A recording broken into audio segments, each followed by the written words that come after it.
बिहार के चुनाव के नतीजे आए। विधानसभा के नतीजे बेहद चौंकाने वाले रहे। चौंकाने वाले इस लिहाज से नहीं कि किस गठबंधन की सरकार बनने जा रही है और किस गठबंधन को विपक्ष में बैठना पड़ेगा, बल्कि इस लिहाज से जो उम्मीदवार जीते हैं या हारे हैं उनमें वोटों का अंतर, जीत हार का अंतर 2.5 या सैकड़े तक ही है। बहुत अचंभित करने वाली स्थिति यह है कि मतगणना के राउंड भी चलती मतगणना में तय होने लगे।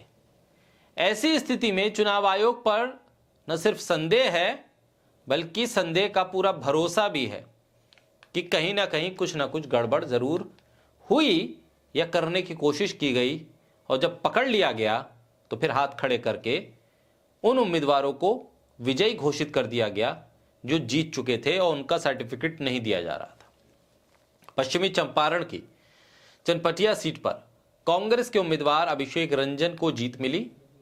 बीजेपी के प्रत्याशी उमाकांत सिंह को 602 मतों से उन्होंने हराया। इस सीट पर दूसरे चरण में यानी 11 नवंबर को वोट डाले गए थे। एनडीए से बीजेपी ने यहां से अपने सिटिंग विधायक उमाकांत सिंह को एक बार फिर से मैदान में उतारा था। उनके सामने महागठबंधन के समर्थन से कांग्रेस के उम्मीदवार अभिषेक रंजन थे।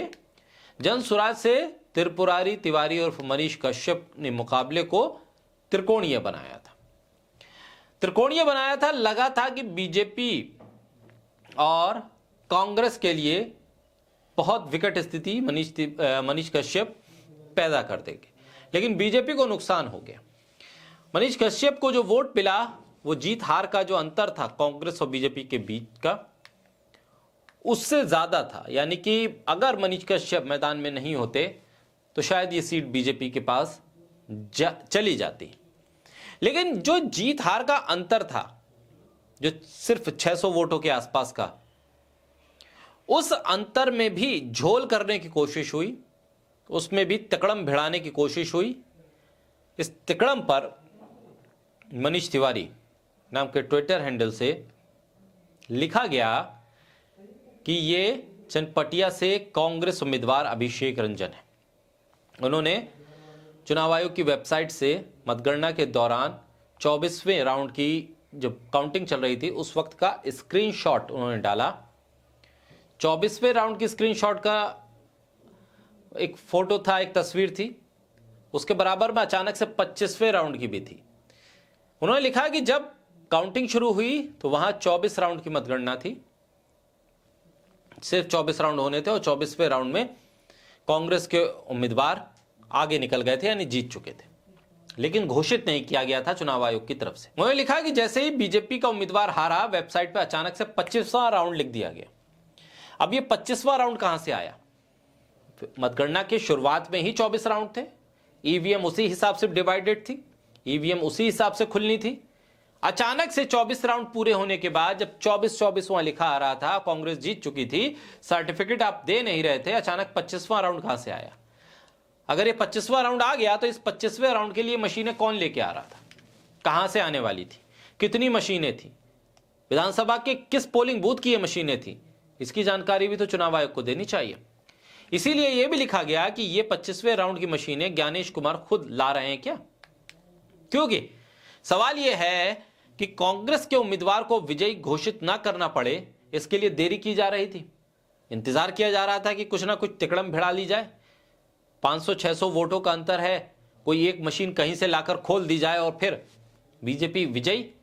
लेकिन वो हो नहीं पाया। लेकिन जब डिजिटली आप फ्रॉड करने की कोशिश करते हैं और लोग जब लाइव उसको मॉनिटर कर रहे हैं तो पकड़ा जाता है चोर, और चोरी पकड़ी गई चुनाव आयोग की।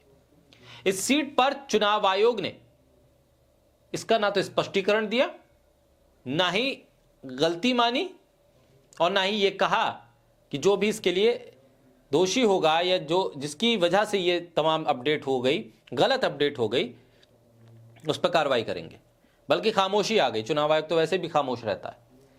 ऐसे में 24 से 25 राउंड अगर हो जाते हैं अचानक चलती मतगणना में, तो आप समझिए मतदान में कितना हेरफेर, वोटों में कितना हेरफेर। ये तमाम सवाल इसलिए खड़े हो रहे हैं क्योंकि ये तमाम चीजें लाइव थी 24 घंटे नजर बनाकर लोग इलेक्शन कमीशन की वेबसाइट पर बैठे थे मतगणना के दौरान, अचानक इतने करीबी मुकाबला जहां पर सीट फंस गए और वहां पर आप ऐसी हरकत करें, तब तो आपकी चोरी पकड़ी जाएगी। यानी कि आपने इस तरह की हरकत न जाने कितनी सीटों पे की होगी जहां लोग मॉनिटर नहीं कर पाए या स्क्रीनशॉट नहीं ले पाए या लाइव देख नहीं पाए।